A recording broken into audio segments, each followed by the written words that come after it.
ایسا امام کو یہ فقرہ چبھا شاید یہاں پہ مناسب نہ ہو، ایسا لگا کہ امیر المومنین نے بہت کچھ لکھا۔ اس خط کا جواب امام نے کہا ایسا دیا کہ اس کے بھی جو ہے نیند اڑ گئی ہوگی۔ کیا؟ کذالک نحنو بنو عبد مناف، تمہاری یہ بات تو بالکل درست ہے کہ ہم سب کے سب جا کر کے اوپر عبد مناف کی اولاد ہے، صحیح، اس میں کوئی شک و شبہ نہیں ہے، اوپر جا کر کے خاندان ملتا ہے، اور بھی اوپر چلے جاؤ، ہم سب کے سب کیا آدم کی اولاد ہے۔ کیا حابیل اور قابل دونوں برابر تھے؟ توجہ چاہتا ہوں، امام نے چند جملے ارشاد فرمائے، یہاں پر بہن کا عنوان مد نظر رہے۔ امام نے یہ لکھنے کے بعد صحیح تم نے کہا کہ ہمارا خاندان اوپر جا کر کے ملتا ہے، لیکن اس کا مطلب یہ نہیں ہوتا کہ قابل اور حابیل برابر ہو جائیں۔ حضرت ابراہیم علیہ السلام بھی حضرت آدم کے فرزند ہیں، نمرود بھی حضرت آدم کا فرزند ہے، موسیٰ بھی حضرت آدم کے فرزند ہے، فرعون بھی حضرت آدم کا فرزند ہے۔ تم نے یہ کیسے کہہ دیا لیس لبعضنا علی بعض فضل؟ اس کا جواب دیتے ہوئے امام امیر المومنین علیہ السلام نے فرمایا لیس امیہ کا ہاشم، ہمارا اوپر خاندان مل رہا ہے تو ملے، لیکن ہم میں برابری نہیں ہے، حضرت ہاشم کے برابر امیہ نہیں ہو سکتا، ولا حرب کا عبد المطلب، اور عبد المطلب کی برابری تیرا دادا حرب نہیں کر سکتا، ولا ابو سفیان کا ابی طالب، اور ابو طالب علیہ السلام کی برابری ابو سفیان کر سکتا ہے، تیرا باپ کر سکتا ہے، تو نے یہ کیسے کہہ دیا؟ ہم میں ایک دوسرے خاتم المرسلین حضرت محمد مصطفیٰ کو مبعوث کیا ہے، اور تیرے خاندان میں تیرا جو جہاں شجرہ ملتا ہے وہاں سے امیہ کی اولاد میں سے المکذب، اختلاف پایا جاتا ہے کہ اس مکذب سے کون مراد ہے۔ ہمارے بزرگوں نے کہا اس سے مراد ابو جہل ہے، تیرا شجرہ ابو جہل سے تعلق رکھتا ہے، میرا شجرہ جناب رسول خدا سے تعلق رکھتا ہے، ہم میں نبی ہیں، تم میں مکذب نبی ہے۔ توجہ چاہتا ہوں، وَمِنَّا أَسَدُ اللَّهِ وَمِنْكُمْ أَسَدُ الْأَحْلَافِ، ہم نے خدا کا شیر جناب امیر حمزہ ہیں، تم میں اسد الاحلاف عقبہ ابن معیط جب پکڑ کے لایا گیا رسول خدا کے پاس اور پیغمبر نے حکم دیا اس کو قتل کر دیا جائے، عقبہ بن ابی معیط، اس نے کہا میرے چھوٹے چھوٹے بچے ہیں، آپ مجھے قتل کر دیں گے، میرے بچوں کا کیا ہوگا؟ پیغمبر نے کہا انتا وہم للنار، ایک میں ہے للنار ایک میں ہے النار، تم آگ ہو، تمہاری اولاد بھی آگ ہے۔ منا، توجہ چاہتا ہوں، منا اسد اللہ ومنکم اسد الاحلاف، منا سید الشہداء ومنکم سلیۃ النار، ہم میں سید الشہداء جناب امیر حمزہ رسول امام حسین السلام سے پہلے سید الشہداء ہیں، تم میں کون ہے؟ سلیۃ النار، آگ کی اولاد، عقبہ بن ابی معیط بھی جہنمی، اس کی ساری نسل بھی جہنمی ہے۔ صلوات محمد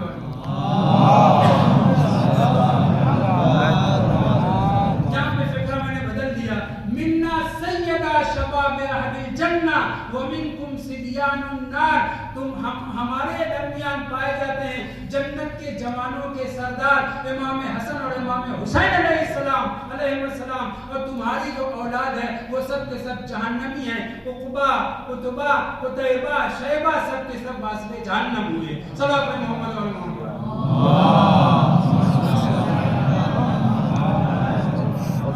آخری فقرہ، وَمِنَّا سَيِّدَةُ نِسَاءِ الْعَالَمِينَ وَمِنْكُمْ حَمَّالَةَ الْحَطَبِ،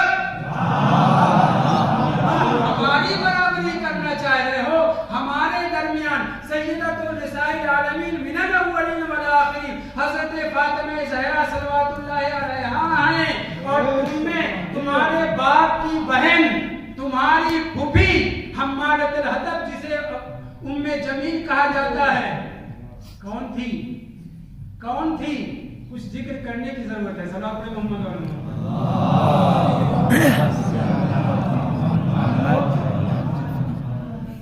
تاریخ میں مخالفین نے بھی لکھا ہے کہ رسول خدا صبح کے وقت جب نکلتے تھے جماعت پڑھانے کے لیے